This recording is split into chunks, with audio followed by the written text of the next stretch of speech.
Hey, this is James from Quick Start Creative with another quick tip for you. When you're starting off with Photoshop, one of the things that come up quite a bit is removing the background from an image, and in this case, removing the subject from the background. Now, let's make a quick selection here. So I'm going to take her, and I want to remove her from this image. So I'm going to make a selection.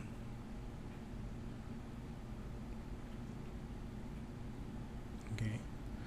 So we have her, and then as we know that I can take this, so you can see my cut, and I can move it. And I can always just go Control X, and now she's removed from the background. All right. But we have this space, we have this void here that we need to fill. Right. Well, we're going to let Photoshop do all of that work for us. So let's get her back in.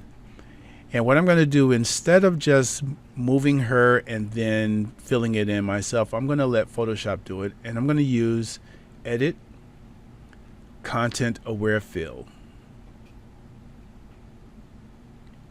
And as you can see, Photoshop did remove her, but filled in the space.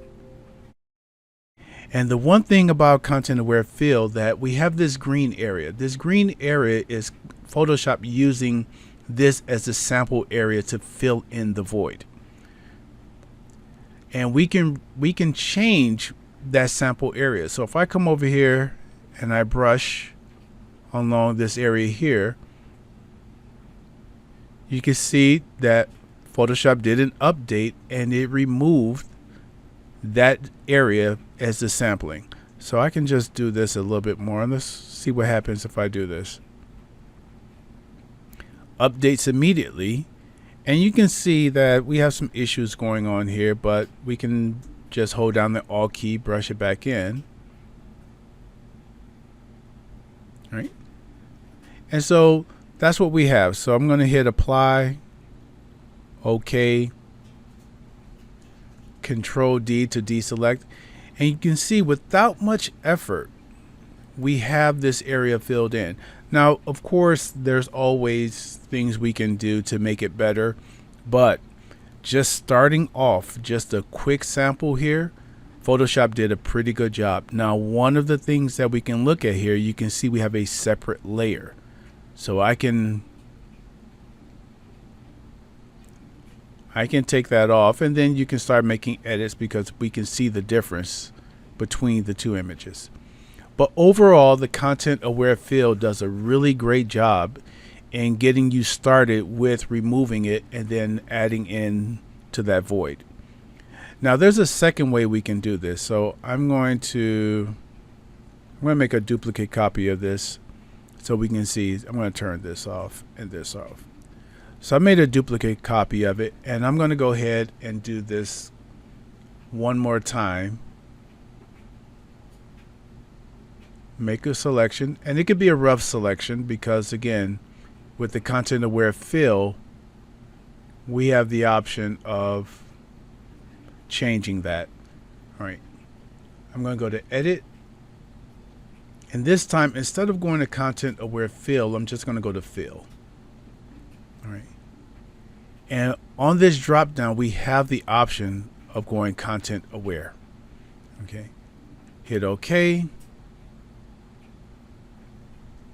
And again, Photoshop did a pretty good job of filling that in. The difference is that we did not get the second layer, right?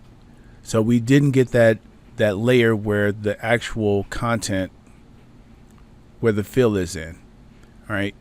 It just simply removed the subject, filled in the void, and put it all in one image. So if you needed to go back and work with the image, this is where the difference. So that's the difference between the two, is that ability to use these two images.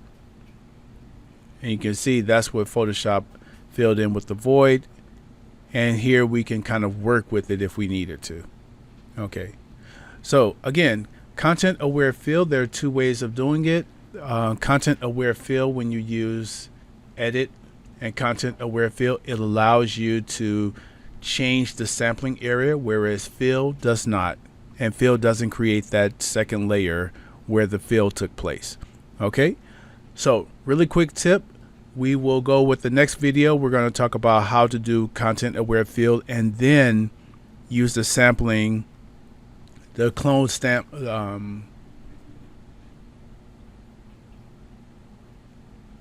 okay, so there we have it. In the next video, what we're going to do is we're going to look at how to do the content aware fill and then go behind it using the patch tool or using the clone stamp tool.